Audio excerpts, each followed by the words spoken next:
Good morning, Santa Clarita. Good morning indeed. Welcome in. You are listening to KHTS, your hometown station, 98.1 FM and 1220 AM.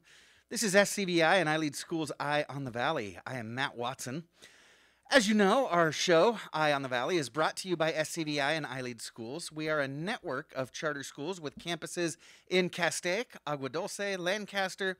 We've also got a fully accredited online school, a burgeoning homeschool program, and I Lead Exploration. Visit us at ileadschools.org for more information on any of our campuses here around Southern California.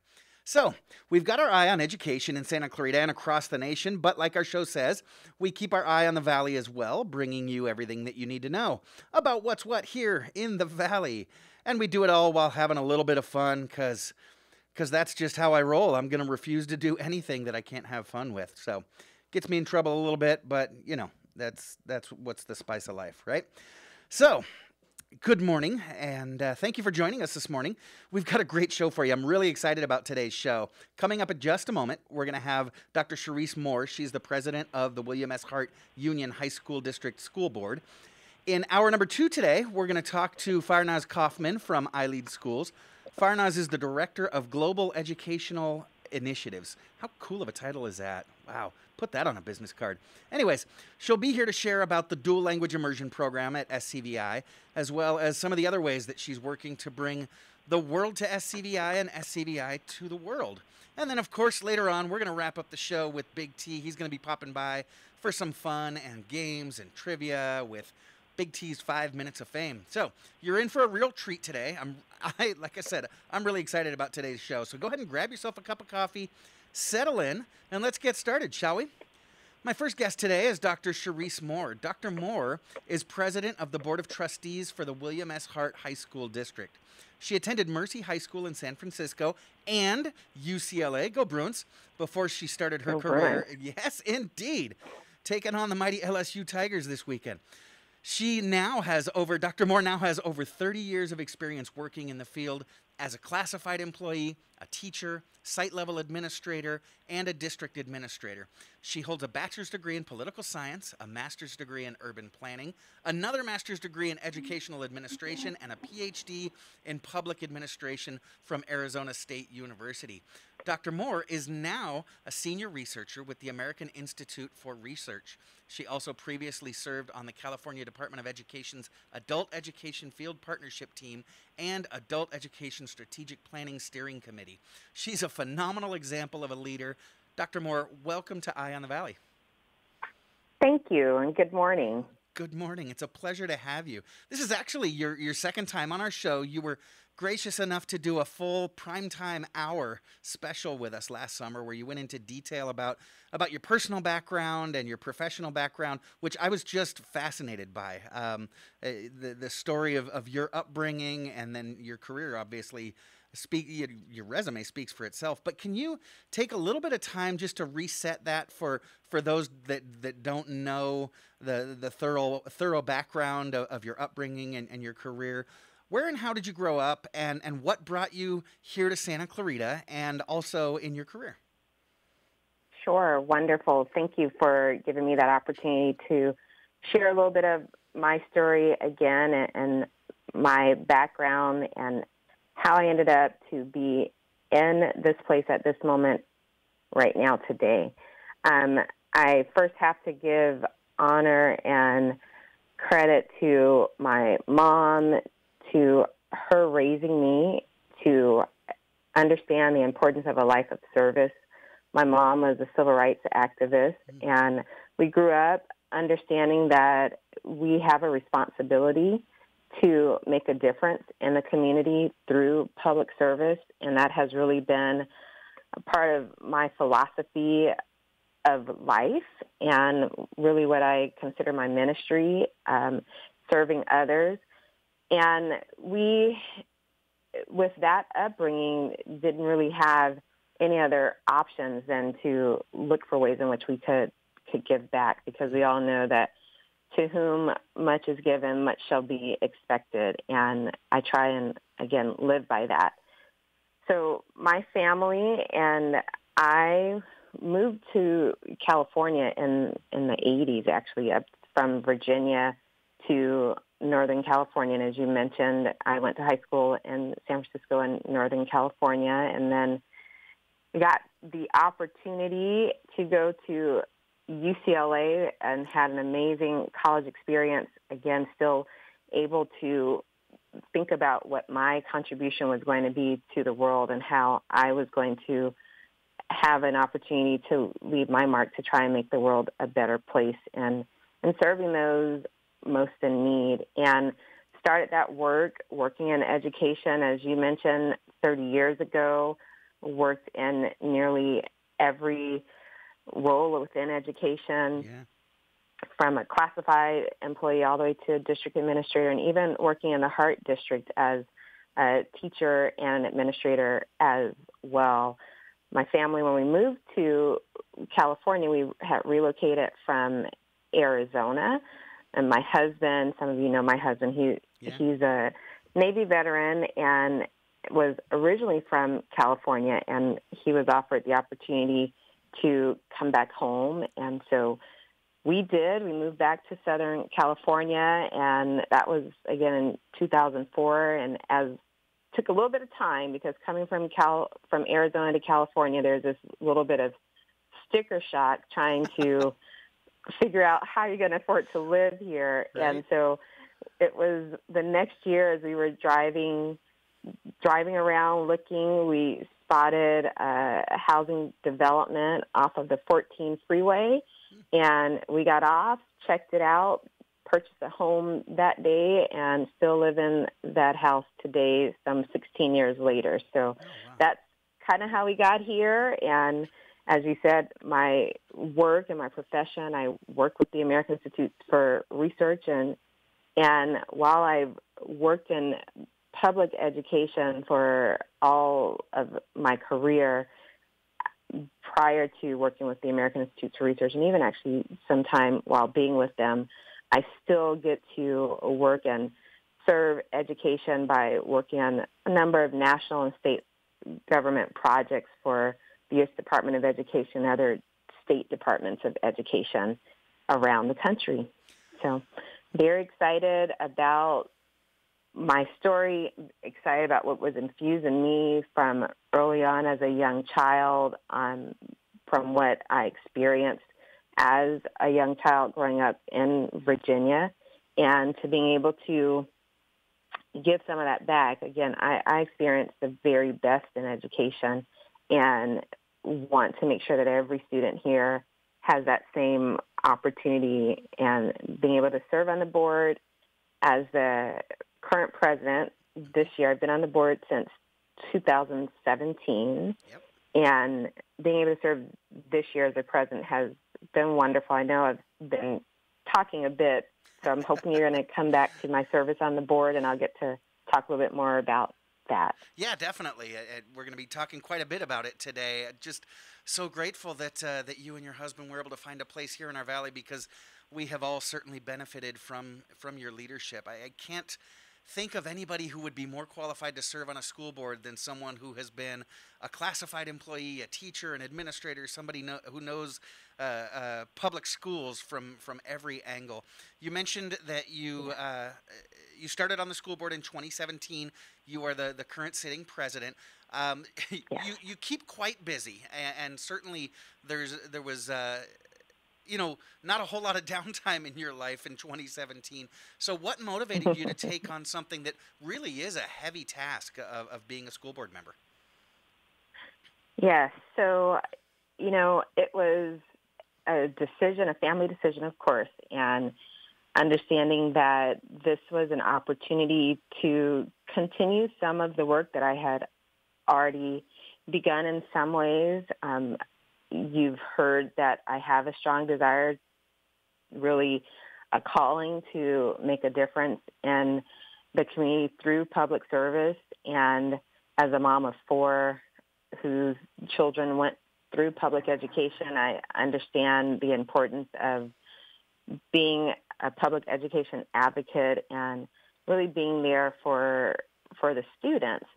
I am also the daughter of a public school teacher and administrator, and personally understand the benefits and value of a great public education. And so I wanted to ensure that we could provide every one of our students, of our 22,000 students, an amazing education, and one also that the taxpayers could see a great return on their investment, because we all know how public education is funded, and I want to make sure that there's that clear return on investment that taxpayers see as well.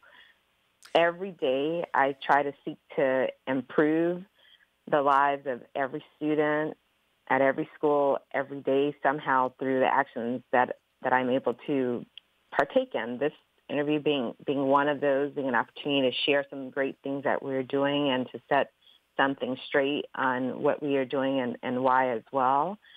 I really, I had two daughters who attended high schools in this district who went to Golden Valley High School, and I have a son who will be going to the Hart District in about 2 years. Okay. And so what happens here matters to me. Sure. And I've been an involved and interested parent from the beginning. I was a PAC officer. I served on the district Parent Communications Council. I got involved with the WISH Education Foundation, which is our amazing education foundation that seeks to provide funding for opportunities and activities that aren't funded by tax dollars. And all of that was before joining the board. And so joining the board while I was at the time working as a teacher with the Hart District, it just seemed like the next natural step.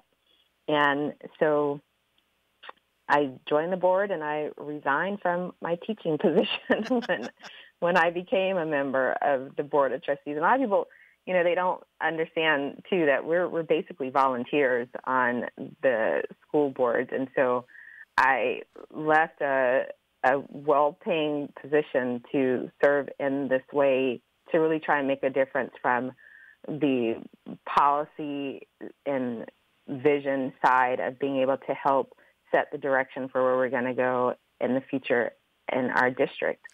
That really is inspiring. So let's talk about some of those things that you all are leading the district into and through. I know COVID is on everybody's mind, right?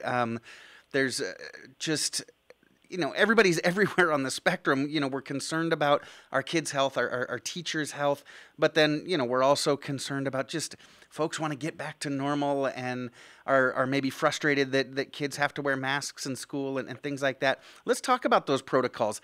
What protocols are in place in the district to keep students safe from COVID, to keep staff safe? And ultimately, I guess the question is, can parents feel comfortable sending their kids to school? Well, yes, parents can absolutely feel comfortable sending their kids to school. Parents have been sending their kids to school since we opened on August 10th to full day, 5-day-a-week instruction. It's really been an amazing opening, and if you were able to hear our school board meeting, our meetings are streamed live. If you were able to hear our last school board meeting on Wednesday, September the 1st, you would have heard an amazing return to school report that really shared about the great things that are happening since school has opened. And our superintendent, again, did an amazing job sharing that update, Mr. Mike Coleman. And he also shared about the impacts of COVID on our schools. Mm-hmm. And so I want to invite you to go and watch that board meeting if you have not. It was truly, truly informative. And I think it's important to continue to communicate and share and be transparent about what's happening. It's been, again, an amazing opening, and being transparent and with a goal of over-communicating so that everybody is aware and on the same page. Mm-hmm. This year has been different than expected as far as some of the COVID occurrences that have impacted our schools and our students. We are in a place that is different than we expected. We expected to have some cases, and in fact, we've had a great number of COVID-positive cases on our campuses, and it's not anything that we run away from or are trying to hide in any way. And in fact, we are extremely transparent about it, as we are required to do, but because we want to make sure that parents and community members are informed about what's happening at our schools.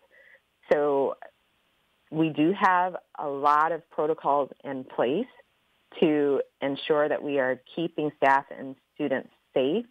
But I do want to share some information about one of the biggest pieces to ensure that everyone is informed, which is our website. And on our website, we are tracking what's happening every day.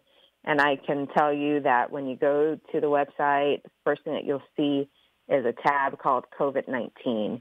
And when you click on that tab, that's one of the places that we are focusing on communicating and sharing information. You'll find that we have our daily updates on positive cases. And so today, if you look today, you would see that we have had positive cases on 13 of our 17 campuses in the last 14 days. Okay. That's 76%. That's notable. Mm-hmm. And I will say that I check that site almost every day, and I share information, try to be a part of our communication effort on making sure the public is aware of the site and what's happening. Since the last time I reported publicly on that and another interview of sorts, it was 12 out of 17 campuses. So that number has grown, and it's clear to all of us that COVID is not going away anytime soon on our campuses. And in fact, we have had 96 positive cases in the last 14 days. And that is compared to our total of 308 cases that we've had since we started tracking this, which was almost a year ago, October 1st, 2020. Oh, wow. So it's a lot happening. 31% of the total cases have occurred in the last 2 weeks. Yeah. I say that because when I reported 2 weeks ago, that total number of cases was only 154. And so in just these last 2 weeks, that number has doubled. So, folks, if you were in doubt or weren't understanding that students can be COVID positive and that, in fact, we are having cases on our campuses and in our schools and that the Delta variant is spreading, we all know it spreads more easily. This data, these facts, they can't be denied. Mm-hmm. And when that happens, we have to quarantine students. Students who are unvaccinated and who've been in close contact have to quarantine for 10 days. That's the current LA County protocol and mandate that we must follow. Mm-hmm. And that's impacted a number of our students. We are encouraging folks to look at what the implications are with that quarantine. If you are unvaccinated, you have to be off campus or quarantine for the 10 days. It also impacts our students who are athletes in different ways. Sure. And these students, when they're quarantined, they are back having to do some type of distance learning or independent study, independent learning-ish work while they are out on quarantine. And none of this was expected. Again, we thought that we would have a positive case here and there, but we've seen this in epic proportions. And each time and in every case, there's work that has to happen around the clock to make sure that our parents receive the communication about the positive case about their child if they were possibly with a close contact, and what that means as it relates to our quarantine protocols and our academic protocols. Every time there's formal written notification, and you know this because it's happening in your district too. Correct. That formal written notification, calls made, emails sent, students having to learn to adjust to learning from home again, reports to the County Department of Public Health, all the extra sanitizing, disinfecting, testing before they can return. It's just a lot that has to happen, and our school staff, this wasn't a job they signed up for, and they're having to do it. Yeah, there's so much that they have to take care of, and so many moving parts. Speaking of taking care of things, we've got to take care of some stuff really quick. We're talking this morning with Dr. Charisse Moore, president of the Board of Trustees for the William S. Hart High School District. Like I said, there's a lot going on in the district that we want to get to, but we'll do so right after this. I'm Matt Watson. This is SCVI, and I lead Schools Eye on the Valley, and you're listening to your hometown station, KHTS. Save water and save money. SCV Water wants to help you find your fit and take advantage of conservation rebate programs that will help you save. Water your landscape more efficiently. Replace your lawn with water-wise plants. Conduct free in-home water surveys. Cover your swimming pool and more. Find the programs that fit your needs and start saving today. Visit conserve.yourscvwater.com to learn more. That's conserve.yourscvwater.com. No contract pest control. Did you hear that? Yes, Unipest has no contract, low impact, affordable, and environmentally and family friendly pest control options with orange oil or other family friendly products. Whether it's ants, spiders, gophers, termites, or bed bugs, Unipest Termite and Pest Control has an effective, eco-friendly option for you. Call Unipest today for a free orange oil inspection at 661-BUG-7575 or visit unipest.com. Traffic brought to you by the law firm of Owen Patterson Owen, helping Santa Clarita drivers recover from life-changing accidents for over 3 decades. Owen Patterson Owen, encouraging you to drive safely. Visit opolaw.com. You already know Salt Creek Grill has the best food in our valley. Well, now you can have Salt Creek's gourmet meals catered to your event. I'm Greg Amsler, owner of Salt Creek Grill. I'd like to introduce you to a new level of catering, featuring our catering director, Tamara Levine. Salt Creek Grill creates memorable experiences, which leaves our clients and guests with a sense of awe and excitement. From menu development to picturesque presentation, you'll enjoy culinary excellence and creative catering. Salt Creek Grill, a new level of catering. Get ready to discover a creative new way to have fun. Painting with a twist. We'll show you step by step how to make fun art, not fine art. It's painting, it's dancing, it's a party. Painting with a twist. It's a little bit of paint, a little bit of wine, and a whole lot of fun. Visit paintingwithatwist.com to find the studio nearest you. Now located in the patios at Valencia Westfield Mall, Google Painting with a Twist Santa Clarita for a new kind of fun. Santa Clarita Valley residents now have greater access to the excellent physicians and high-quality medical services for which Providence Holy Cross is known.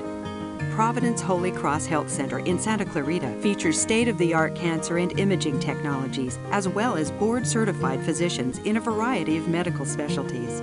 Quality and compassion from a healthcare provider you can depend on. For more information, call 1-888-HEALING or visit us at providence.org. Your hometown station. KHTS is the only station I listen to.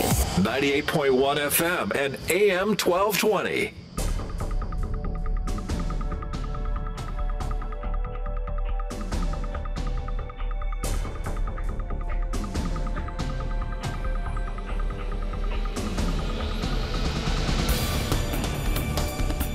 Welcome back. You're listening to KHTS, your hometown station, 98.1 FM and 1220 AM. I am Matt Watson. You're listening to SCVI, and I lead Schools Eye on the Valley. We're talking this morning with the president of the Board of Trustees for the William S. Hart High School District, Dr. Charisse Moore. Dr. Moore, before the break, we were talking about how things are going on campus with COVID precautions and kids excited about getting back on campus. You recently penned an article where you described the feel on campus around the district. You wrote, And it was so beautiful how you phrased it. This is how it's supposed to be on our campuses. I'm so grateful for our getting to this place. My hope is that we're able to continue on this journey to get back to better than normal was. You know, it's been a rough couple of years like none of us could have ever imagined, but there's this old axiom that's become almost cliche about the Chinese character for crisis being the combination of danger and opportunity.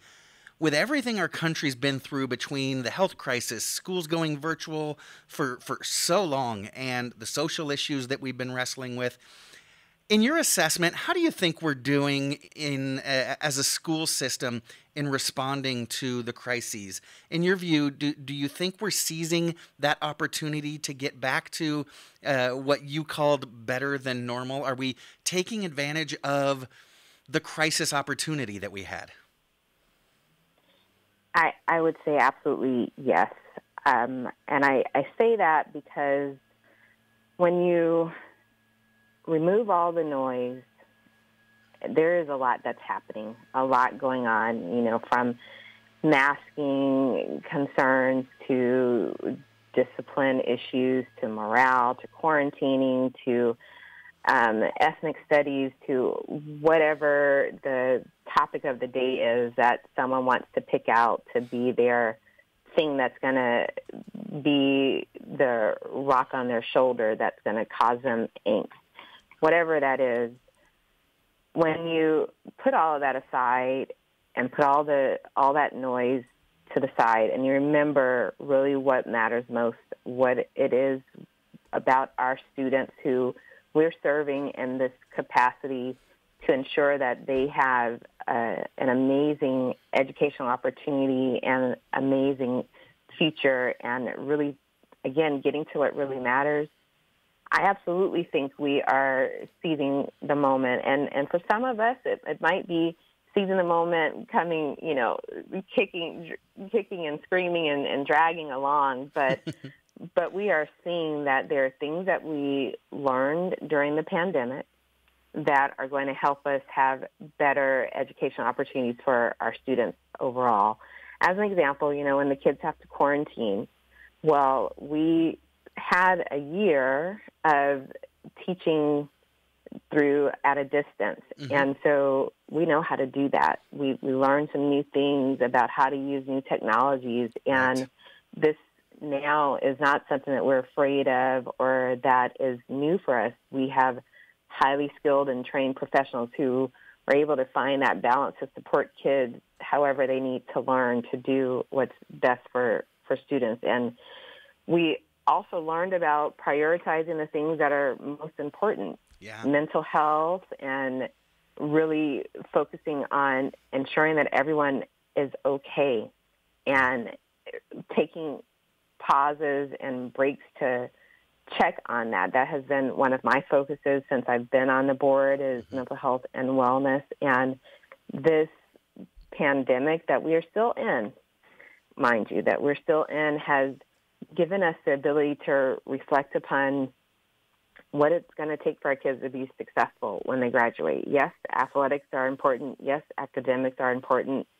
But when we really look at what's going to be their driver to success in life, it's having the ability to cope with the many stresses that come in life. We all know that the road isn't straight that we're going to travel. It's going to pivot and wind. And if we get shaken up and lose our way and get stressed in all of those different pivots that come and it impacts us in negative ways, that's going to be an issue. And so we want to make sure that our students understand, again, the importance of mental health and how to cope, that our staff, similarly, it's been stressful for everyone. Everyone is highly sensitive during this time. That's been one of the things brought out, that they also have the supports and know how to cope during these high-stress periods. And related to the, COVID and vaccinations, we know that there's lots of benefits of students getting vaccinated, like not having to quarantine for 10 days or right. The impacts on athletics. Same with staff, lots of benefits, and there's new protocols in place that are requiring staff to be fully vaccinated by October the 15th. sent down from the California Department of Public Health. The vaccine verification for workers in school requires anyone working with schools to be fully vaccinated or undergo weekly testing. And we've done our job as school board members in this valley to really try and continue the communication and education efforts around COVID, staying safe, and vaccinations. And I thank you, Matt. You have written scripts for us. If you haven't seen our first school district-wide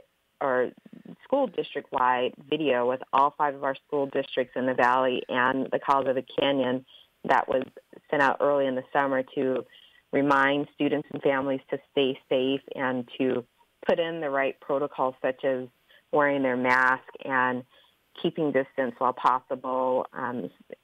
That was a great video that Matt pinned our script to, and we are excited to get to do that once again. So please be on the lookout for that second video coming, again focusing on helping encourage everyone to stay safe during this time as schools have reopened. And for us in particular in the Hart District, that's especially important given some of the data and information that I shared with you as we started. Absolutely. We're coming out with a sequel. And the reason is, it's interesting that this health crisis, it seems to start to break up into political factions, but there's one thing that everybody agrees on is our kids have got to be able to stay in school. And so we've got to make sure that everybody stays healthy and does what they need to do. Dr. Moore, you mentioned the ethnic studies elective in your district, and it's something really innovative that you all are doing across your high schools. Now, there were some folks who criticized it as it claiming that it equated to bringing critical race theory to our 6th through 12th grade classrooms.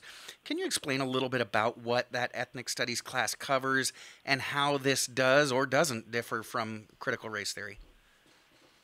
Sure, absolutely. So it was the August 4th board meeting when we expanded the current ethnic studies elective from 1 semester to a year. And I want to point out that this is a new course, that it's a course that we have had that was originally improved in 2017. So we've been teaching the ethnic studies course at some of our high schools for 4 years. Mm-hmm. And it can be taught at all of our high schools. It is taught currently at 2 of our high schools that have taught it even prior to the extension that we have.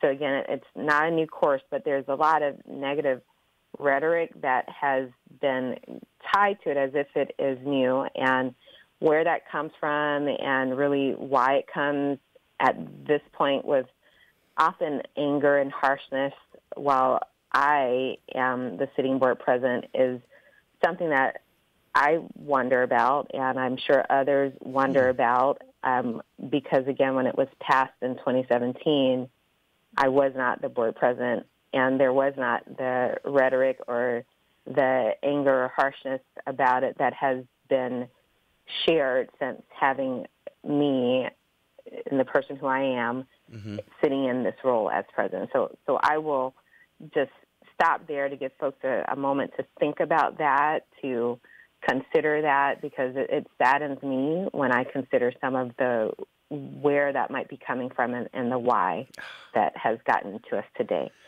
But to be clear, and I'm sure you're thinking about that too as I've said that, to be clear, and just so that the listeners who want to hear and understand the difference with what we have as ethnic studies and understanding what critical race theory is, I'll just share a little bit so that we're all on the same page. And ethnic studies, it's not a required course in our district. It's an elective course that you can take. And again, I said it's offered at a couple of our high schools.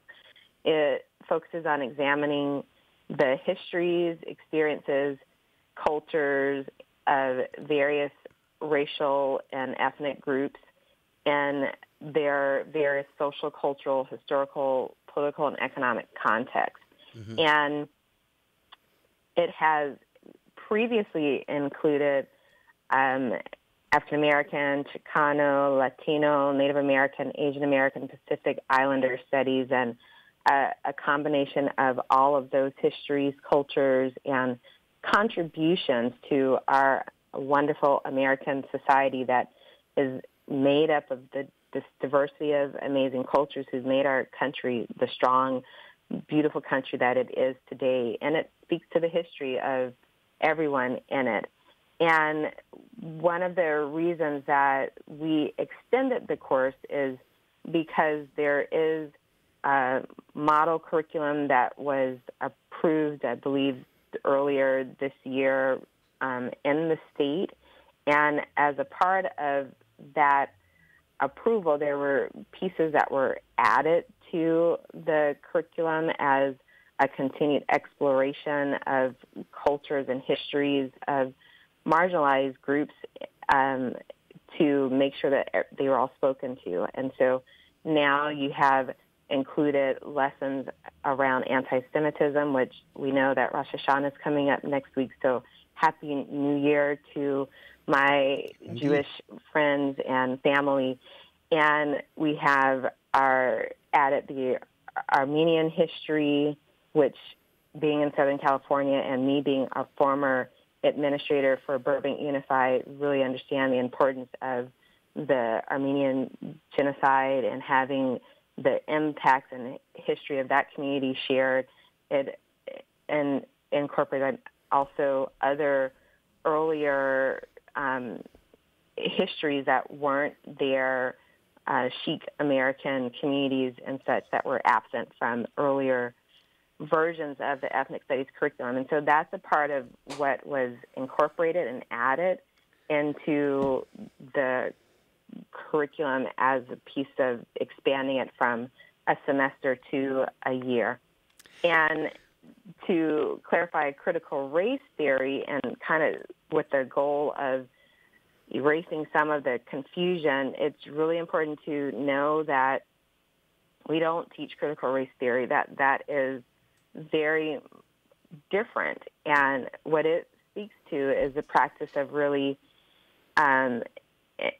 interrogating race and racism in society and in ways in which it impacts people. And so critical race theory emphasizes race as a social construct and the social significance of what that means by really thinking about racism being embedded within systems and institutions that have continued to replicate the racial inequalities that many experience in our country.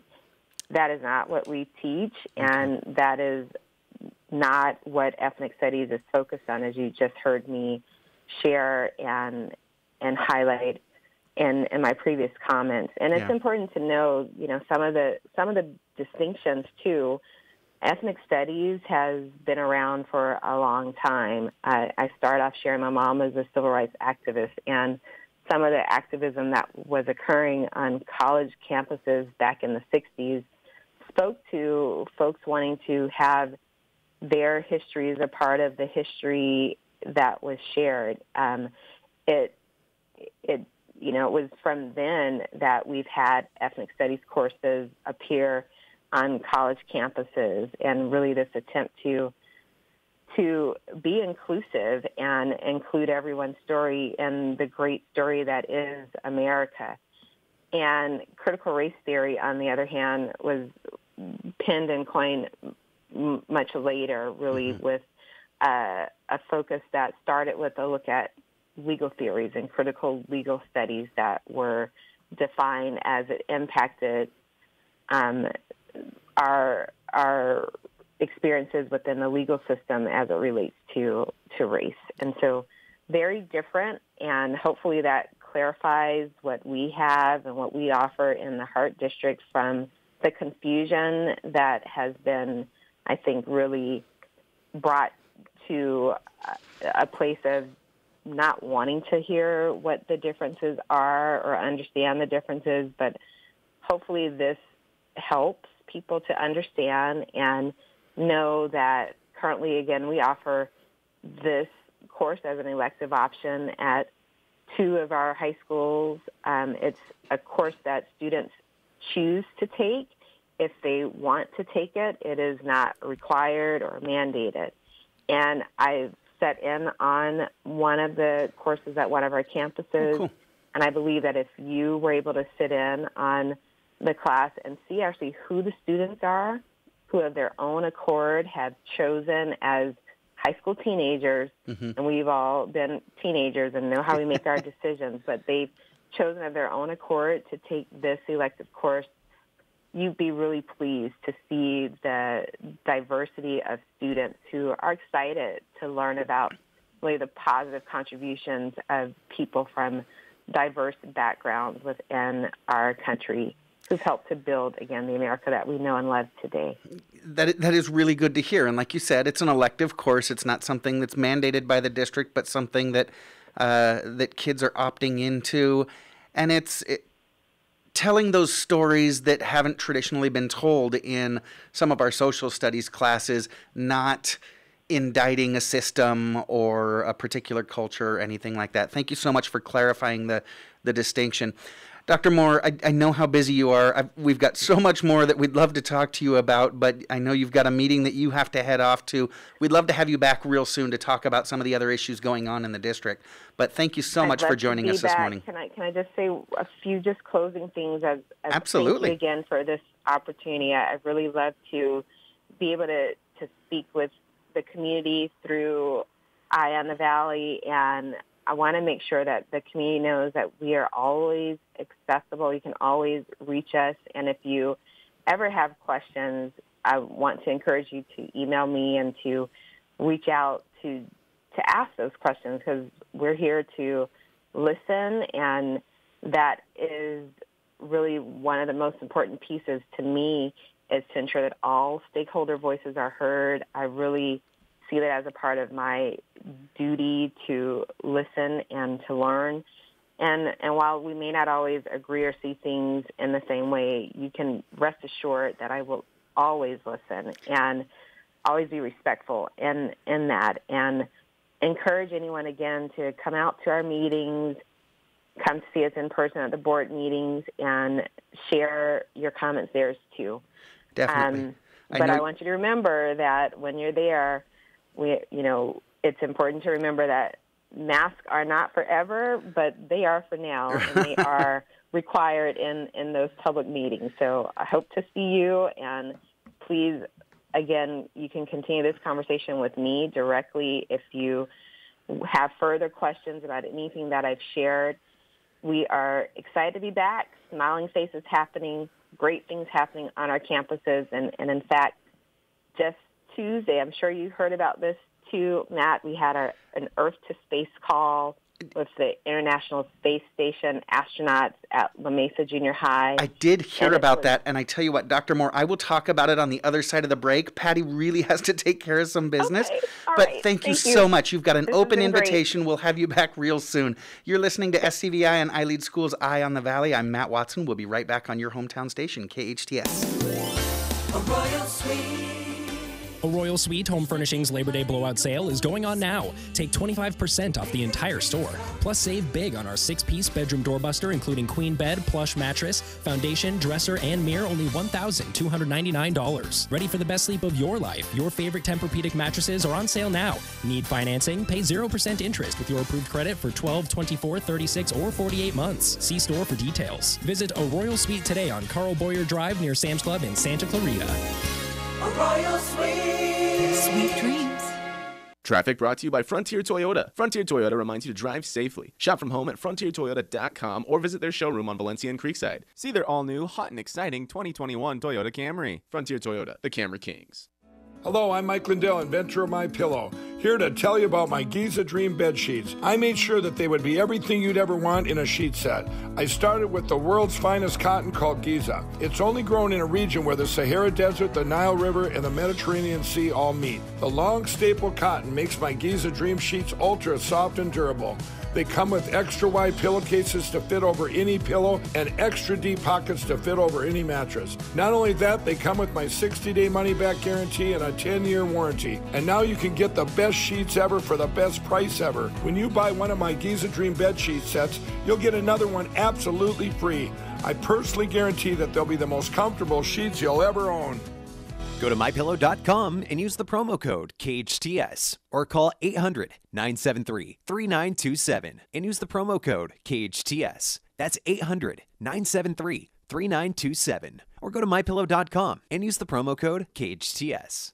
When you think about your next place, maybe even your forever place, are you hearing more of this and less of this? Introducing 5 Point Valencia, a vibrant new community coming to the Santa Clarita Valley.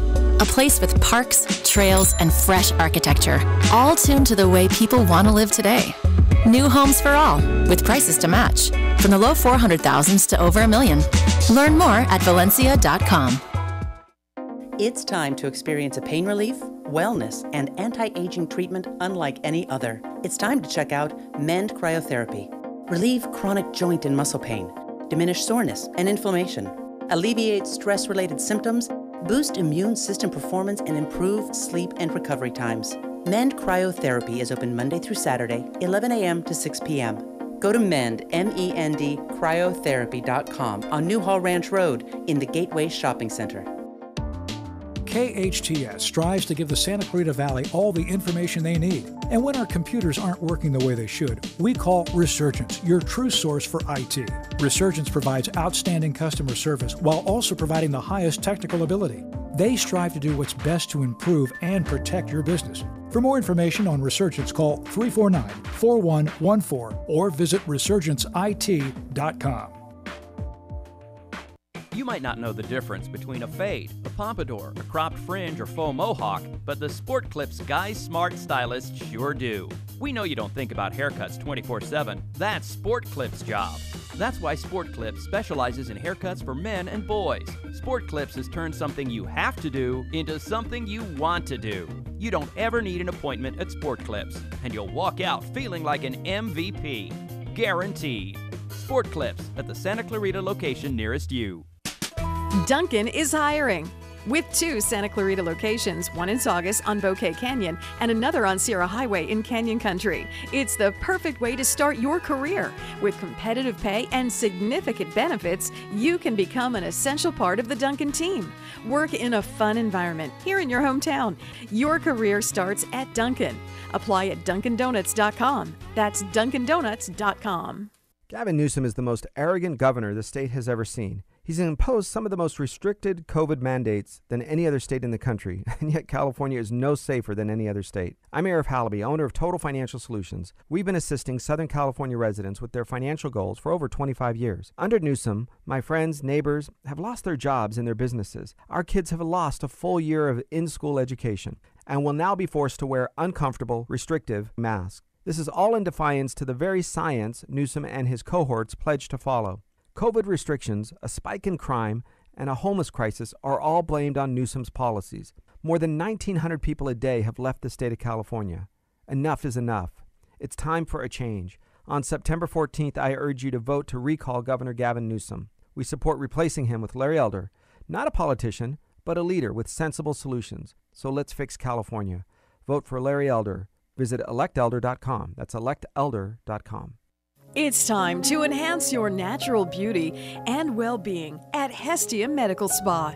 Hestia Medical Spa offers laser treatments for skin resurfacing, hair removal, and tattoo removal. Hestia Medical Spa uses high-quality laser machines, including Soprano Ice, which is painless and can be used for all skin types. Laser treatments have been on the rise in today's beauty industry. Experience rejuvenation at Hestia Medical Spa, located on Valencia Boulevard next to City Hall. Call 753-3434 or online at hestiamedicalspa.com. KHTS AM 1220 and 98.1 FM Santa Clarita. It's 9 o'clock. Time for national news on KHTS. president says his plan is still working. Lisa Brady, Fox News, reacting a short time ago to the new jobs report and calling it more evidence of continued progress, even though the number was much lower than expected. Fox's Rachel Sutherland has this live. Lisa, President Biden blamed the Delta variant for the disappointing August employment report showing just 235,000 new jobs.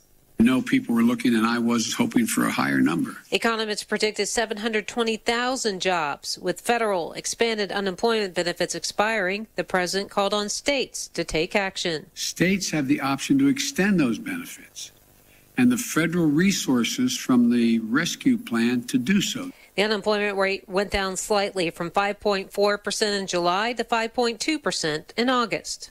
Lisa? Thanks, Rachel. President Biden says he'll outline more steps next week to help fight the Delta variant of COVID. He's also urging Congress again to pass the rest of his economic agenda. Meantime, Republican Party Chair Ronna McDaniel calls the jobs report a huge miss and says the president is squandering an economic recovery he inherited. The president's now on his way to get a firsthand look at devastation from Hurricane Ida in Louisiana, where more than 800,000 remain without power. In the Northeast, they're still finding bodies from flash flooding caused by the storm's remnants Wednesday night. New Jersey Governor Phil Murphy. With the heaviest of hearts, I'm saddened to report an additional 2 fatalities as a result of this tropical storm. That brings our statewide total right now to 25 losses of life. Nearly 50 deaths now from Maryland to Connecticut as door-to-door searches continue in hard-hit areas. Late reports from China that the U.S. and China have failed to reach agreement on climate change. The U.S. pushing for more public pledges from Beijing ahead of a UN climate summit in November. America is listening to Fox News.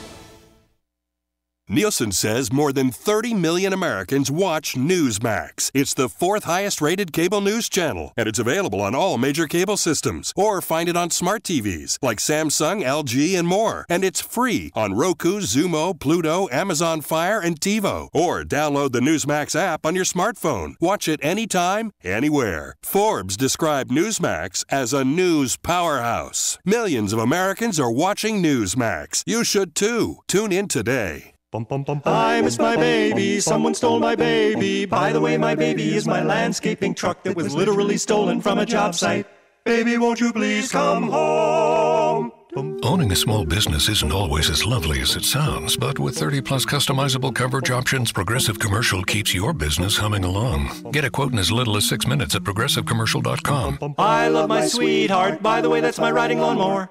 Progressive Casualty Insurance Company and affiliates. Coverage and discounts not available for all vehicles or states. Policy terms and conditions apply. How to protect kids from COVID. CDC Director Dr. Rochelle Walensky emphasizing the recommendation for masks in schools, as well as COVID shots for the grown-ups around children who aren't old enough for the vaccines yet. The agency releasing data to back up that recommendation. The states with the greatest number of COVID-19 vaccination rates are the ones doing the best job in preventing children from getting severe disease. The CDC says pediatric COVID hospitalizations were 4 times fewer in states where more adults have been inoculated. Fox's Evan Brown. A plunge in pollution levels while everyone was locked down last year. The UN's weather forecasting unit says levels of nitrogen oxide from transportation fuel dropped 70%. Just getting word that NHL players will head back to the Olympics. The league and the Players Union striking a deal with the International Olympic Committee and the Hockey Federation, hinging on the flexibility to withdraw from the games in Beijing this winter over COVID concerns. Not just any sports memorabilia item up for sale. A pair of underwear worn by NBA great Michael Jordan is being auctioned with a starting bid of $500. Website Leland says the underwear is being sold by a family member of Jordan's former security guard. The website says the unusual item shows signs of definite use and has some loose threads evident at the seams. Leland says the underwear was one of several items gifted to John Michael Wozniak from Jordan. He also received suits, ties, belts, and jackets, each worn by the basketball legend. Bidding closes September 25th. Fox's Monica DeLuca. Stocks are mixed after the jobs report. The Dow's down 92 points. The S&P slightly lower, but the NASDAQ back into record territory. I'm Lisa Brady. This is Fox News. I'm Stuart Varney, and this is the Fox Business Report. A surprisingly weak jobs report. The economy adding 235,000 jobs last month. That's less than even the most pessimistic prediction by economists, and it's a sharp drop from the July jobs number, 943,000. It's a sign that the Delta variant could be hitting the economy hard. And the August unemployment rate fell to 5.2% from 5.4% in July. Meanwhile, Walmart's trying to attract workers in a tight jobs market. More than 500,000 employees will get a pay raise of at least $1 an hour. The heads of two of the most popular dating apps are creating funds to help their Texas workers cope with the new state law which effectively bans abortions after 6 weeks of pregnancy. Match and Bumble will provide money to help employees get abortions out of state. That's your Fox Business Report. I'm Roger Stern, invested in you. This year, the Tunnel to Towers Foundation is honoring heroes with 200 mortgage-free homes. A never-forget walk, more than 500 miles through 6 states in 42 days, culminating at Ground Zero on 9/11. Tower of Light tributes, names of those lost to 9/11 illness, are being read on September 12th, and names of all lost in the War on Terror are being read on Veterans Day. Donate $11 a month at t2t.org. Thanks for listening to KHTS AM 1220, Canyon Country, California. K260CO 98.1 FM, Santa Clarita, California. Why did Mercedes-Benz of Valencia win the Dealer of Excellence Award in 2019? Because we strive to provide the most outstanding sales experience. Mercedes-Benz of Valencia COO Chris Paz. We know you have high expectations. Our stellar team will meet and exceed your expectations. That's why we were named Mercedes Best of the Best, placing us in the top 10% of all Mercedes dealers nationwide. Find out how you can lease a new Mercedes for unbelievably low monthly payments. Details at mbzvalencia.com. Hey bargain shoppers, did you know that there's a brand new grocery outlet in your area? At the new grocery outlet in Santa Clarita, you can cut your grocery bill in half with their otherworldly deals on brand name items. Find amazing deals on fresh produce, meat, dairy, and wine. These are actual everyday savings on the name brand groceries you know and love. It's no wonder all customers end up feeling such bliss at Grocery Outlet Bargain Market, now open on Plum Canyon Road near the Starbucks. See you there. Grocery Outlet Bargain Market. Youth workshops return to the Canyon Theater Guild. Join us on Tuesdays and Thursdays, starting September 7th, for 10 weeks of teamwork and fun while creating theater magic. Our day class from 12:30 to 3:30 will create the fun, pixelated world of video games with Press Start, while our after-school class from 4 to 6 embarks on a swashbuckling adventure with space pirates. Class size is limited, so register today at 661-799-2702 or visit canyontheater.org. Moms, dads, this is Cardin Ellis, owner of Unipest. If your house has ants, spiders, or gophers, or you want a free orange oil termite inspection, you have to call Unipest Termite and Pest Control, Santa Clarita's only factory-certified orange oil pest control company. We specialize in organic, low-impact, and traditional pest control options that are all kid-friendly, pet-friendly, and affordable with no contracts, and we're SCV-owned and operated. Call us at 661-BUG-7575 or visit unipest.com. Hey, this is Kyle with your hometown station weather. Hot today with highs in the 90s, lows in the 60s, but overall a nice day here in the Santa Clarita Valley. 98.1 FM and AM 1220. The following is sponsored programming and does not necessarily reflect the views or opinions of KHTS or its ownership.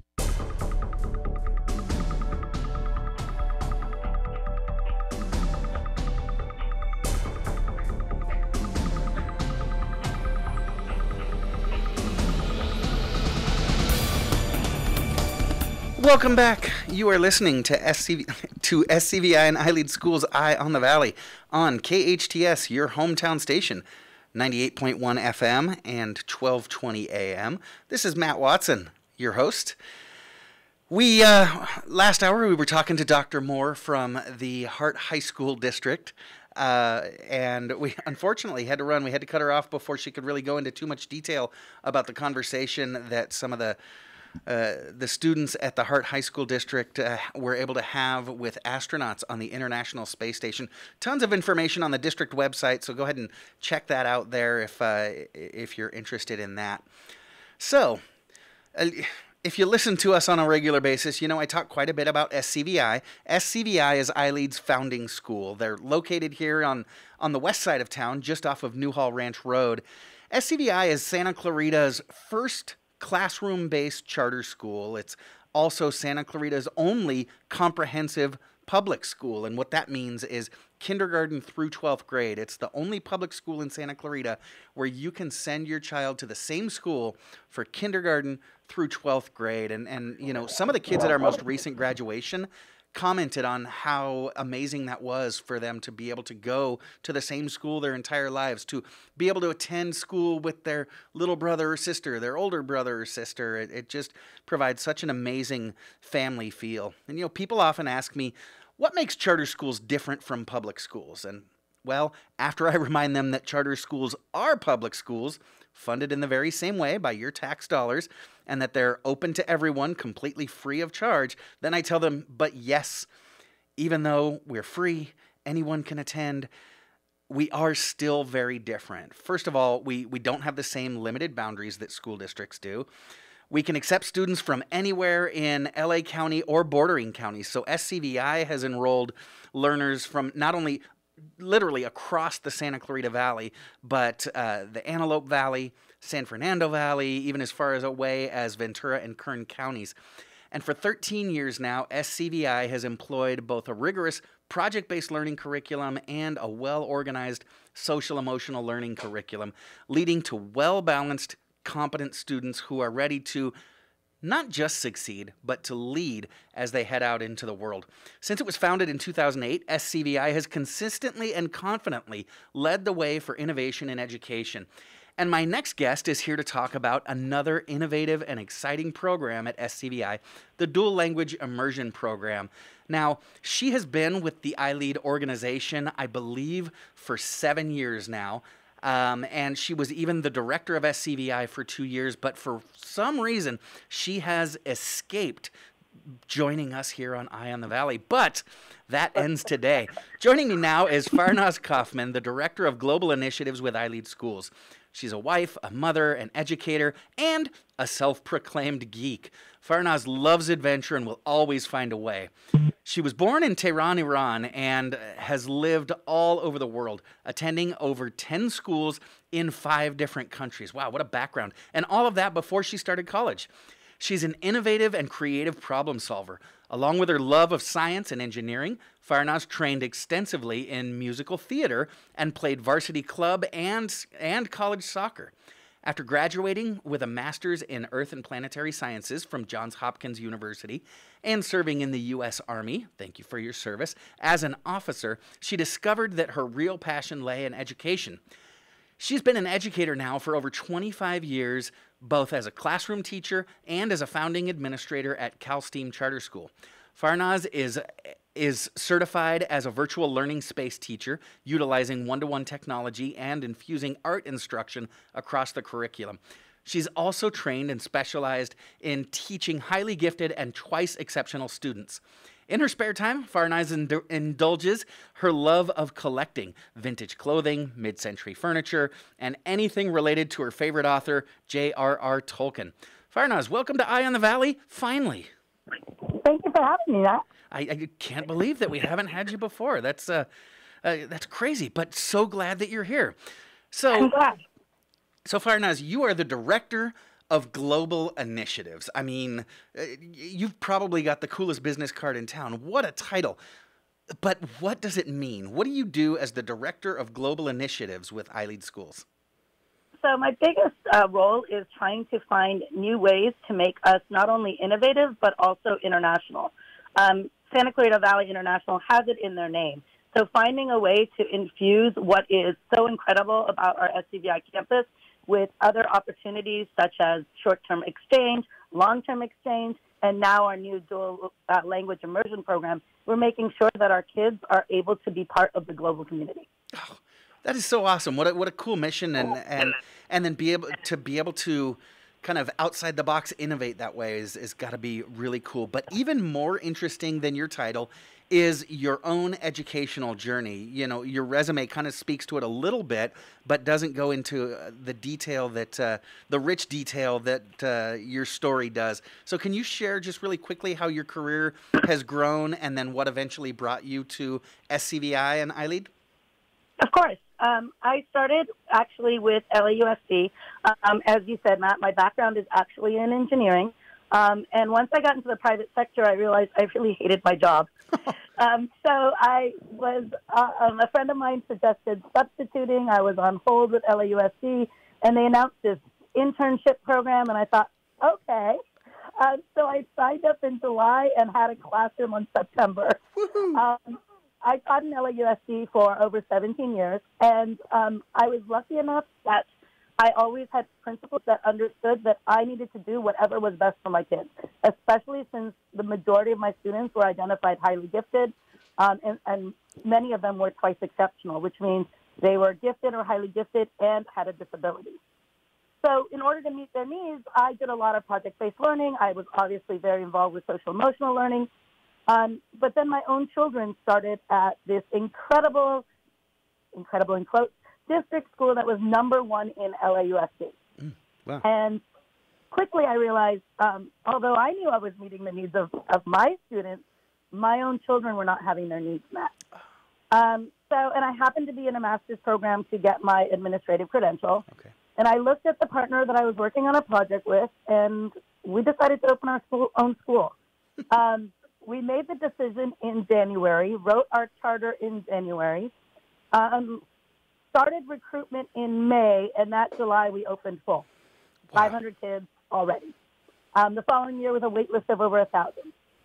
But what we found really quickly was running one charter school by yourself is a lot of work. And you don't have the support of talking to anyone else, having the support of someone else taking on operations when something goes wrong. And so we quickly started looking for a network of charter schools that we could work with. The hard part was that we needed somewhere that matched our philosophy, and that's rare. And so when we found iLead, it was magical. It was exactly where we belonged, what our families wanted, our kids wanted, and I couldn't be happier as both a director and a parent. Both my kids have gone to iLead K through 8, and my youngest is still in iLead online. Oh, wow. High school. And that's, wow, such an incredible intersection. You're absolutely right. Running a school that is its own district, and when something goes wrong, you want to pick up the phone and call someone, and you realize you are the someone that people call. It can be tough. So, so glad that you joined us, because it is certainly to iLead's gain. Now, you talked about it a little bit as far as being a philosophical match with you and iLead Schools. I talked a little bit about it before I introduced you, about what makes iLead and SCVI unique. But can you expand on that just a little bit? What makes iLead different from other public schools? Well, I think the biggest takeaway is, project-based learning and social-emotional learning have become buzzwords recently. But iLead's been doing this well before anyone else had heard of it. Again, being on the forefront of being innovative, not only did we start with project-based learning and social-emotional learning that other people are now using, but one of the biggest philosophies of iLead, which is what attracted me, is that we meet kids where they're at. Our goal is not to just teach everyone in the middle, and some people get it and some people don't. At iLead, we truly look at every child as an individual and plan curriculum based on their particular needs.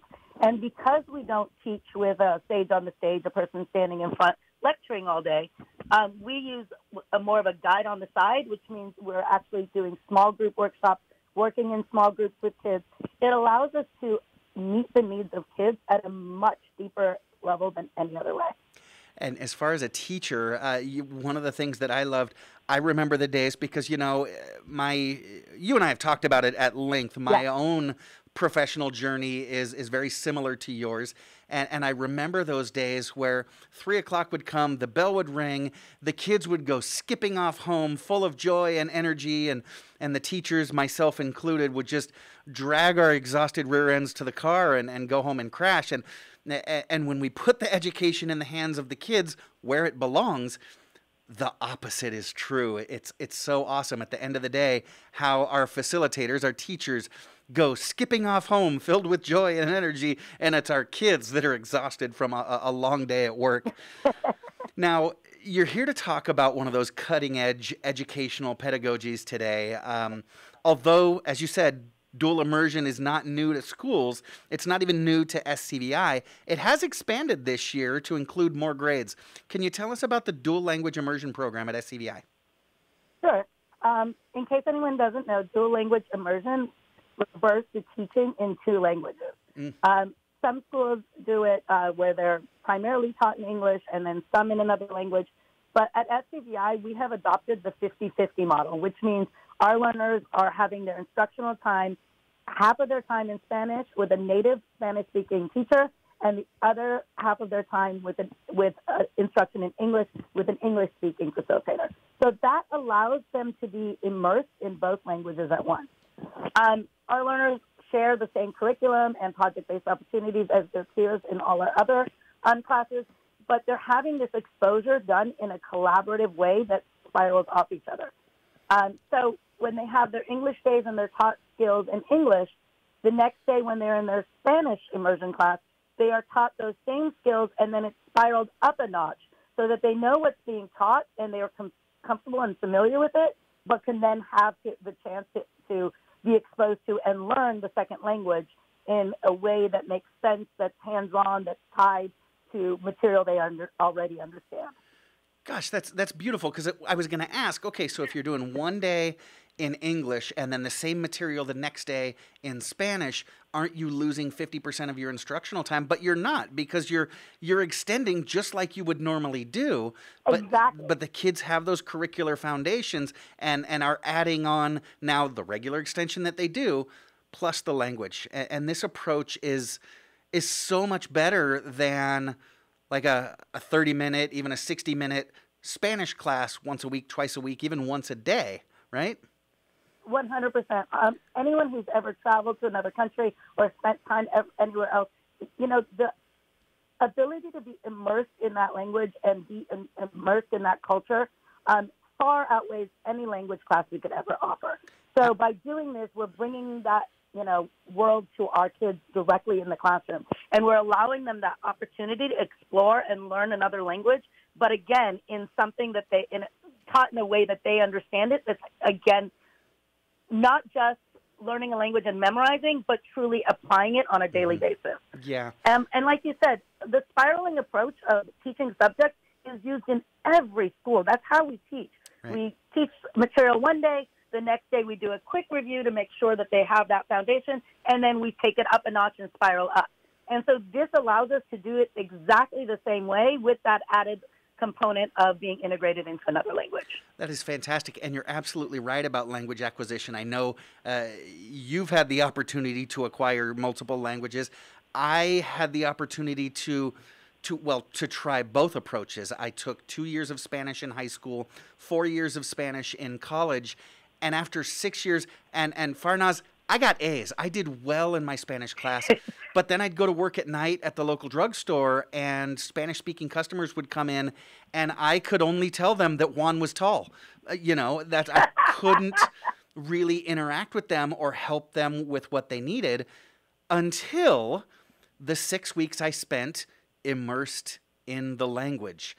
And after that 6 weeks, not only was I able to carry on fluid conversations, I was able to translate for others. It does work. So talk to me about what age kids we're talking about. What grades does this dual language immersion program at SCVI serve? So we started last year with K through second, and this year we added third, so we're K through 3 right now. Okay. Our goal is to grow by a grade level and 2 classes, so 50 more learners every single year. Oh, wow. Currently, the way it works in our program and the way we'd like it to continue is learners start their mornings with morning meetings and advisories. So each of the learners is assigned to a facilitator in the morning that starts their class off. These 4 facilitators, 2 of them are teaching in English, 2 are teaching in Spanish. And as the kids get comfortable with their advisories, then we start looking at what are the needs of our kids. And these 4 facilitators truly team up with each other and assess the kids and place them so that they're meeting their needs exactly where their kids are at, both in Spanish and English. So we're doing everything that we've been doing for 13 years at SCVI, just in 2 languages. You're talking about personalized education, Completely. where our teachers, our facilitators aren't teaching 1 class, 2 classes. They're teaching 25 individual children. And just making that distinction is huge because, oftentimes we do that. We'll say, hey, I've got a class of 25 kids. You kind of teach towards the middle. And who loses? The kids on the lower and the higher end. And, exactly. We just shortchange so many of them. But when you teach each individual, gosh, everybody grows. Farnaz, we've got to take a quick break. But when we come back, I want to talk to you a little bit more about the dual language immersion program. Before we go, real quick, have you got the phone number or the website for SCVI if people are interested in more information? I am ready to go with the website and how to learn more about us and information about an info session that's coming up. Okay, fantastic. Can you drop that website real quick before we go? Yes, it is ileadsantaclarita.org. Fantastic. For more information about SCVI, go to ileadsantaclarita.org. Phone number, by the way, is 661-705-4820. 661-705-4820. We will be right back after this with Farnaz Kaufman, the Director of Global Initiatives with SCVI and iLead Schools. You are listening to SCVI and iLead Schools' Eye on the Valley. I'm Matt Watson on your hometown station, KHTS. Accidents happen, but rest assured Patterson's Collision Center is here to help. Patterson's is a family-owned and operated collision repair facility providing the Santa Clarita Valley with premium collision repairs. Patterson's prides itself on being the only California-certified green repair shop in all of Santa Clarita. They are insurance claim specialists and even offer payment plans for your deductible. For personalized, friendly service, visit pattersonscollisioncenter.com or call 294-1011 and let Patterson's Collision Center help ease your worries today. Starting July 1st, the Biden administration approved new stimulus funding for small business. Small businesses who are in areas of the country, such as, say, Santa Clarita, where government orders affected business operations, they're able to have their payroll reimbursed under the American Rescue Plan, similar to how they were under PPP. There are also guaranteed funds for any business who started operating during the COVID-19 pandemic. To find out more, visit hometownstation.com/stimulus. It's time to enhance your natural beauty and well-being at Hestia Medical Spa. Hestia Medical Spa offers laser treatments for skin resurfacing, hair removal, and tattoo removal. Hestia Medical Spa uses high-quality laser machines, including Soprano Ice, which is painless and can be used for all skin types. Laser treatments have been on the rise in today's beauty industry. Experience rejuvenation at Hestia Medical Spa, located on Valencia Boulevard next to City Hall. Call 753-3434 or online at hestiamedicalspa.com. Excellence isn't just a word, it is what we deliver. Vanguard Protection Group is committed to providing its clients with the highest echelon of protective services available. Our clients not only receive the security services they contract for, but also reports that are well-written, articulate, and thorough. Our patrol officers operate at the highest levels and have an impressive rapport with local law enforcement. With military, police, private policing, and courtroom experience, you can trust that we have the strength to deliver our promise of excellence. Contact Vanguard Protection by calling 661-753-3611 or visiting their website at vanguardprotectiongroup.com. Your hometown station. KHTS is the only station I listen to. 98.1 FM and AM 1220.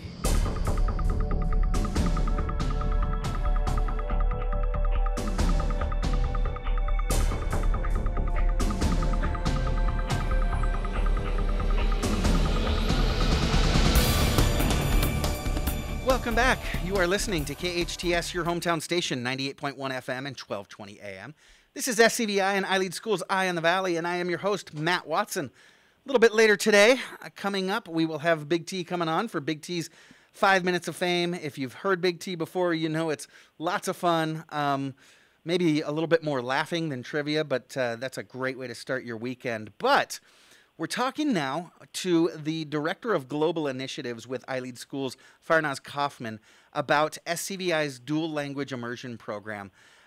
So we talked about it a little bit, and it seems obvious anyways to me, But Farnaz, for our listeners, let's talk about the benefits of dual language immersion. It's something that SCDI has made a significant investment in, and clearly it's been quite popular with a lot of our families. But other than becoming bilingual, which is an obvious benefit of its own, that should be enough right there. What are some of the other benefits of a dual language immersion program? Well, like you said, bilingualism is one of the keys. But I think the other skills that we forget about are the biggest benefits. Number one is enhanced cognitive skills. Anyone who is immersed in a dual language program typically develops greater cognitive flexibility. They demonstrate increased attention. They have better memory. And they have superior problem-solving skills, which is really what we're looking for as our kids move on into the, quote, real world. The other big part of it that I think is important in my role, especially to make sure of, is that increased cultural sensitivity. As our kids are put in this immersion program, they're much more aware of other cultures, and they show much more positive attitudes towards other culture. They develop an appreciation of people. And so what that leads to is better prepared learners for the global community. And it increases their opportunities in careers, because not only do they have the asset of a second language, they now have that superior problem-solving skill. Yeah, definitely. And studies have borne that out, right? Kids that are fluent Completely. in more than one... Everything is evidence-based. Yeah. Kids that are fluent in more than one language tend to be stronger problem solvers, do better even on standardized tests, things like that. So, okay, now I'm putting myself in the shoes of a parent that's listening and going, maybe. Yeah, this does sound intriguing. The benefits are there. Like you said, it's research-based. But what is it going to look like for my kid when they're in the classroom? So can you describe a little bit about what the typical day or week looks like in that dual language immersion classroom? Sure. It's easier to describe it as a week than a day, because, like I said, it's so personalized that what happens on a daily basis is going to be individualized for every child. But the way we have it set up right now is learners will start in either an English day or a Spanish day, and they will alternate for 4 days. So you might be Monday, Wednesday, all English, and Tuesday, Thursday, all Spanish, or the other way around. Then what happens is on Fridays, the focus is on Spanish culture. And so what the kids dive into is understanding the rich culture of our Spanish-speaking countries. As instead of just the language, we're now focusing on understanding the people. Because, as I said before, once the kids are also assessed, they're going to be grouped together. So it might be that you have a first grader who truly is at a second grade level in Spanish, and so they would be going a second grade level in, let's say, math.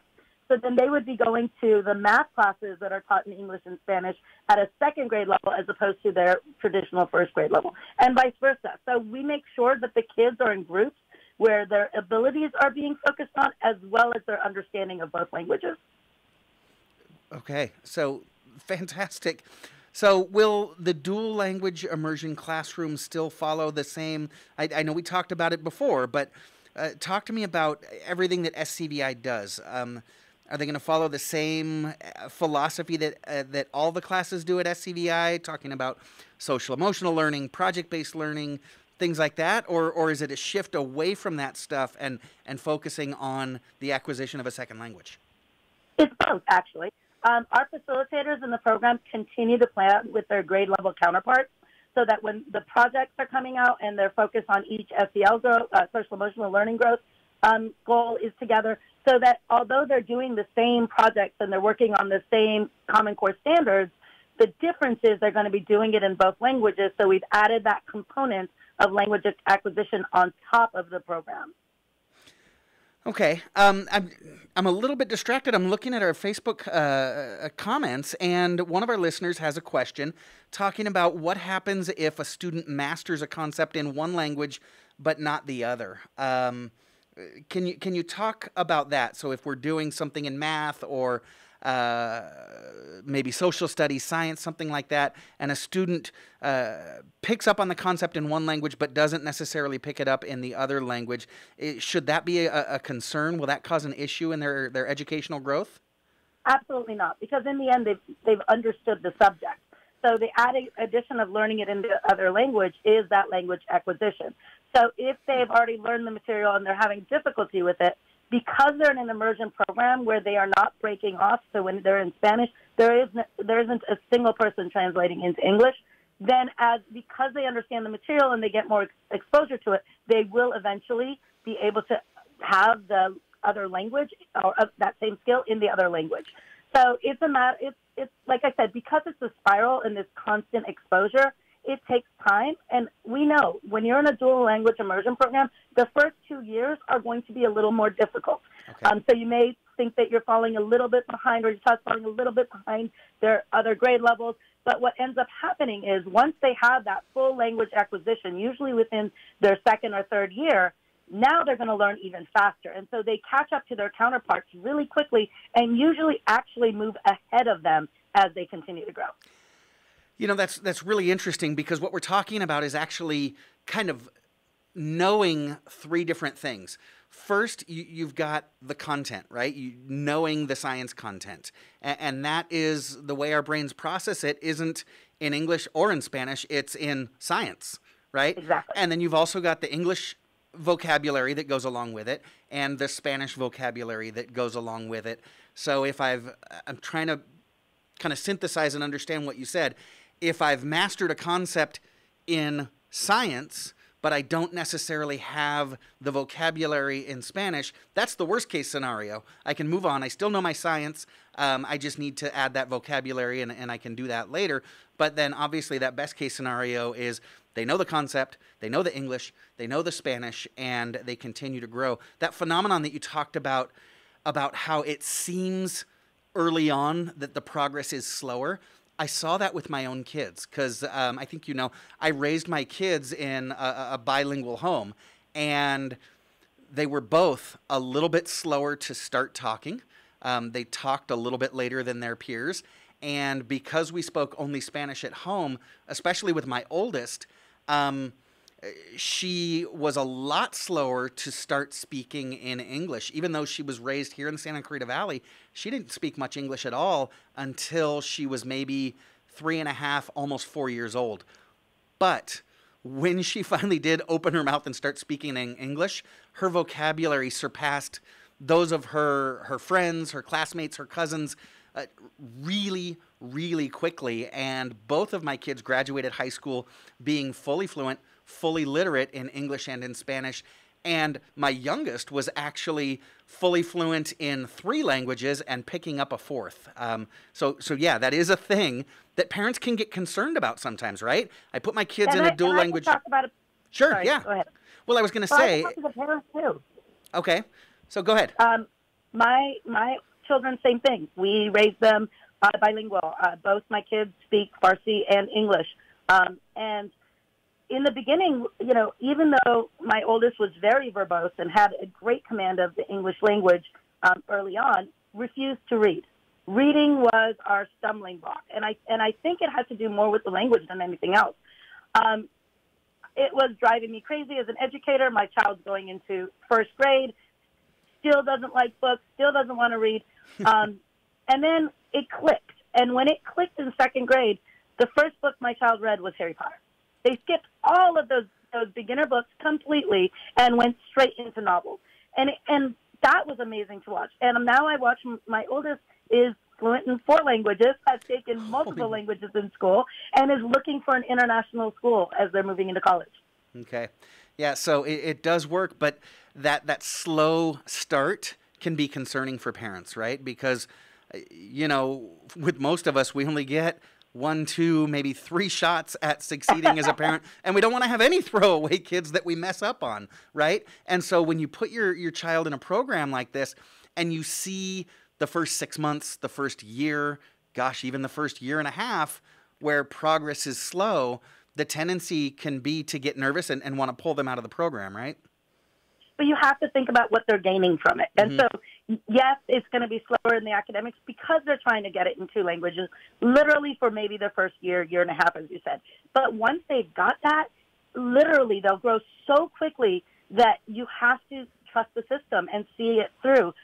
Our kids that were in the program last year and are now in our 2-3 class, they are incredibly strong in speaking in both languages, and we'll see their assessment scores at the beginning of the year are higher than their peers. Okay, so you are seeing success pretty quickly. That's good to hear. That is great to hear. So we've got the dual language immersion program that you're captaining and really driving forward. Like you said, we're currently kindergarten through third grade, and we'll be growing into fourth grade next year? Yes. All right. So what else? I know you touched on it earlier, but what else are you doing as Director of Global Initiatives? In what other ways, Farnaz, do you put the I in iLead, the I in SCVI, which is international? What other international experiences are you helping to bring to our schools? So we've had short-term exchanges at SCVI previously where we host kids from other countries that come to our site and they'll spend a week or longer being immersed in the American culture with us. But what we've missed is the opportunity for our kids to go and be immersed in another country.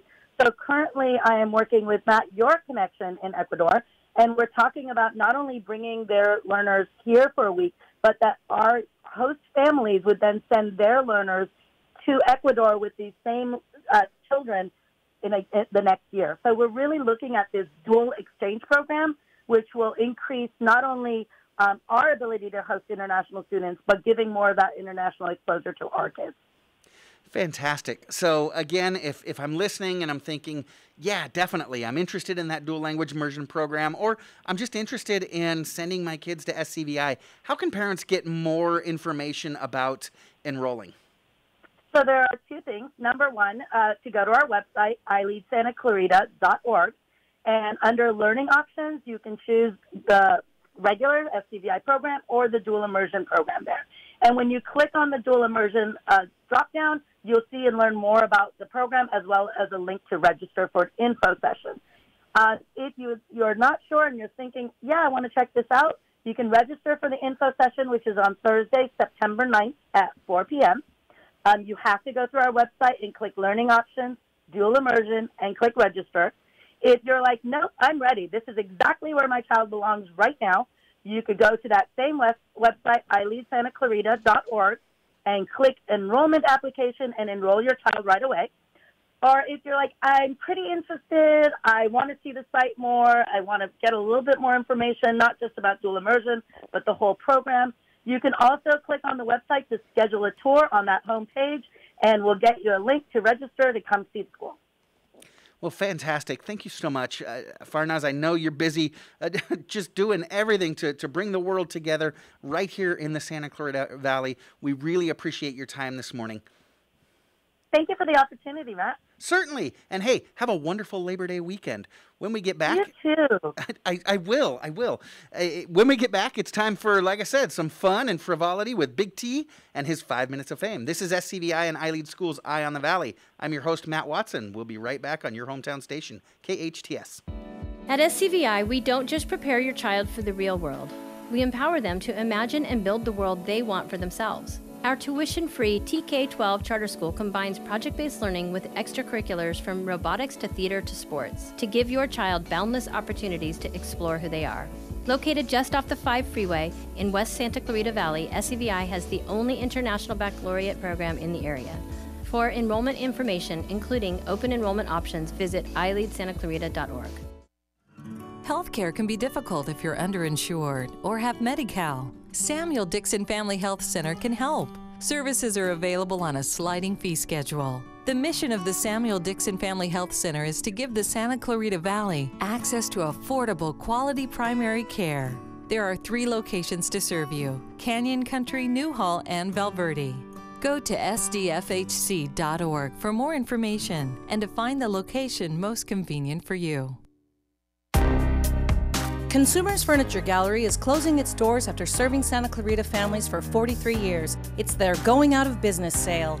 Everything in the store must go. Consumers Furniture Gallery has been beloved by our valley for 3 generations. Consumers will complete all existing and new orders even after the sale is over. They must sell all remaining products during their massive going out of business sell-off. Take advantage of this opportunity. Consumers Furniture on Golden Triangle Road in Soledad. consumersfurniture.com. Dunkin' is hiring.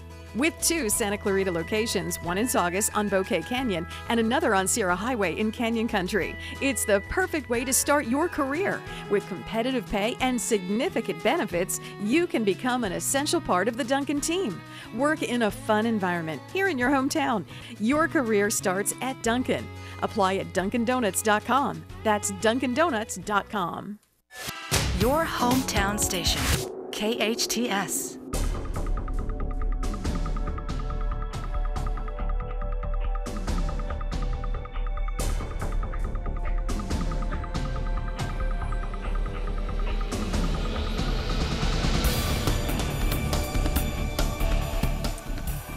Welcome back. You are listening to KHTS, your hometown station, 98.1 FM and 1220 on the AM side. This is SCVI and iLead Schools Eye on the Valley. I am your host, Matt Watson.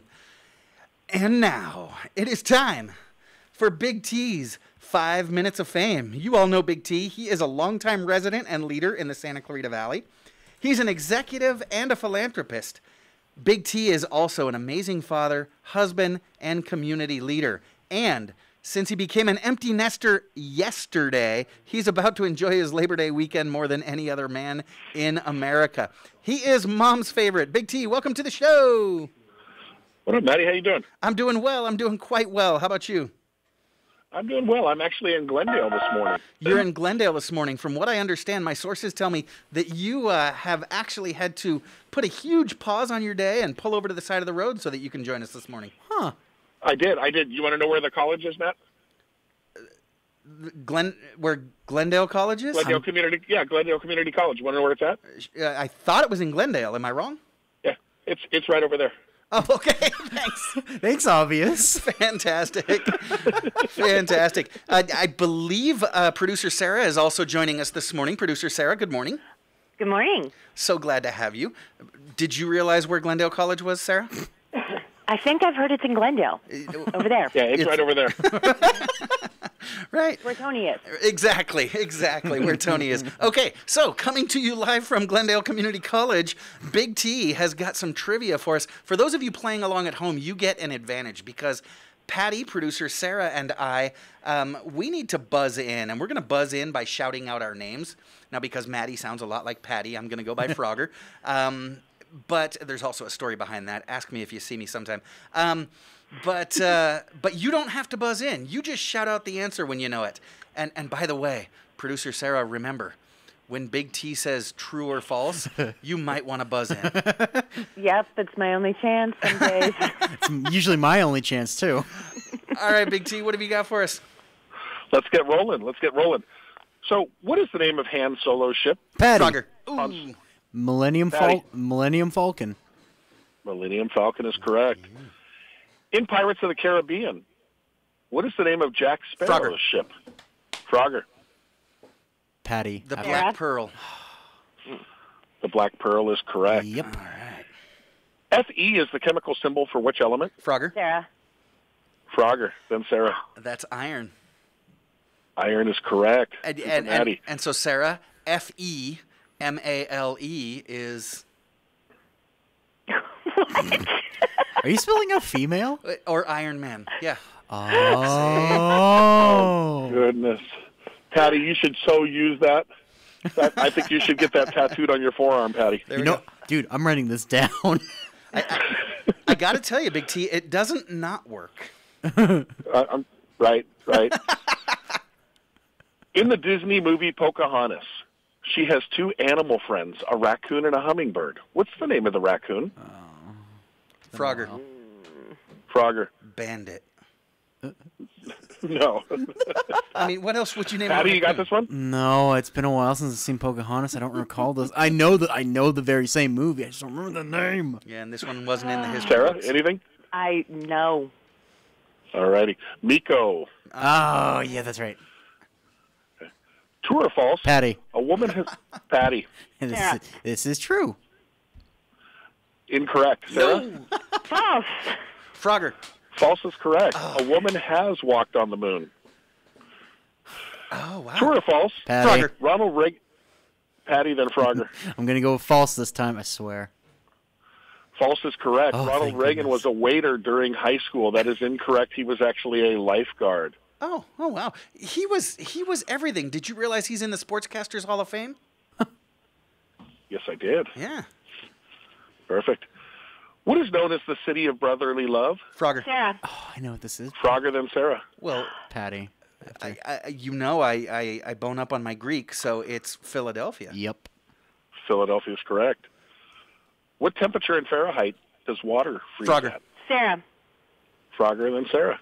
Oh, I know it at Celsius. Fahrenheit, I'm going to go with 212. Incorrect. You heard me say freeze, right? That's what I heard you say. Haha. Duh. Okay. Patty after Sarah. Duh. 32. 32 degrees is correct. Yeah. In the TV show The Office, what city are they in? Patty. I got Patty first. Scranton, Pennsylvania. That is correct. Yes. True or false? Patty. Frogger. Nemo is Patty than Frogger. True. Incorrect. Nemo is a puffer fish. Matt? So I'm going with false. False is correct. So tell us again the question. Who was a puffer fish? Nemo is a puffer fish. Oh, True or false? no. That is false. Bloat was the puffer fish, played by Brad Right. Garrett. That's true. Right. I'm okay. How old do you have to be to enter the Hunger Games drawing? Frogger. Oh, it's been so long. Frogger. 14. Sarah. I think it's 14. Incorrect, Sarah. 12. 12 is correct. That was my next guess. We are currently tied 3-3, by the way. Heyo. Ew. Which country occupies half of South America's western coast? Frogger. Frogger. Brazil. Incorrect. Sarah. Patty. Sarah. Chile. Chile is correct. Yeah. West Coast. Yep. West Side. What group of animals is known as a flamboyance? Sarah. Patty. Sarah. Flamingos. That is correct. Flamingo. Go, Sarah. Pulling away with it. Ooh. Which U.S. state is known as America's Dairyland? Frogger. Frogger. Wisconsin. Yeah. Wisconsin. Wisconsin. Yeah, there we go. True or false? Patty. Frogger. Broccoli was one. Patty. False. Incorrect. Frogger. I'm going with true. True is correct. Broccoli was once banned from the White House. I remember that. George H.W. Right? and I love what he said. When I was a kid growing up, my mother made me eat my broccoli. I didn't like broccoli, but she made me eat it. And now I'm the president of the United States, and I don't want to eat broccoli. You don't have to eat broccoli, sir. Right? What is hummus made from? Patty. Patty. Garbanzo beans. Garbanzo beans. We'll give that to you. Garbanzo beans are chickpeas. Who Yes, wrote they the are. classic horror book? Who wrote the classic horror book? Frogger. Frogger. Stephen King. That is correct. Yeah. I knew it too. In the movie Good Will Hunting, what college does Frogger. Skylar attend? Frogger. She attends Harvard. Harvard is correct. All right. That's wicked awesome. How you like them apples? What is the scientific name of the process where plants prepare their food? Frogger. Frogger. Photosynthesis. that is correct. True or false? Patty. I got Patty first. True. That is incorrect. Oh my. False. Hi today. Frogger. False. That is correct. All the kings in a deck of cards have a mustache. Yes, they do. That is incorrect. The King of Hearts does not. That's what I said. No, they don't. It's false. Take his point away. What is Harriet Tubman known for? Frogger. Frogger. Being a conductor on the Underground Railroad leading slaves to freedom. That is correct. Oh, it's starting to become a runaway. It's a runaway. What U.S. state is the largest in area? Frogger. Sarah. Frogger than Sarah? Patty. Alaska by far. Yeah. That is correct. Yeah. Who was the winner of American Idol Season 1 back in 2002? Patty? Frogger. Patty than Sarah. Kelly Clarkson? Patty, you have to get that tattoo on your forearm. That is correct. Oh, thank goodness. I thought it was Ruben. How many days are in a leap year? Frogger. Frogger. 366. That is correct. Yeah. What food does Popeye like to eat? Frogger. Sarah. Frogger. Spinach. Mm-hmm. That is correct. True or false? Patty. Flying. Patty. False, please. Incorrect. No. Matt, Frogger? I'd like to hear the rest of the question, please. No, I already buzzed in, so I don't get to. You already buzzed in? So I'm going true. That is correct. All right. That's your only option. Flying in an airplane is statistically safer than driving in a car. Oh, yeah. Yeah, definitely. True or false? Patty. The kids' bath. Patty. False. Incorrect. No. It's true. Of Anybody course. else chime in? It's true. Yeah, I did. Oh, I thought Frogger beat me to it, though. Yeah. Okay, so Frogger? It's true. True. The kids' bathroom on the Brady Bunch did not have a toilet. Wow.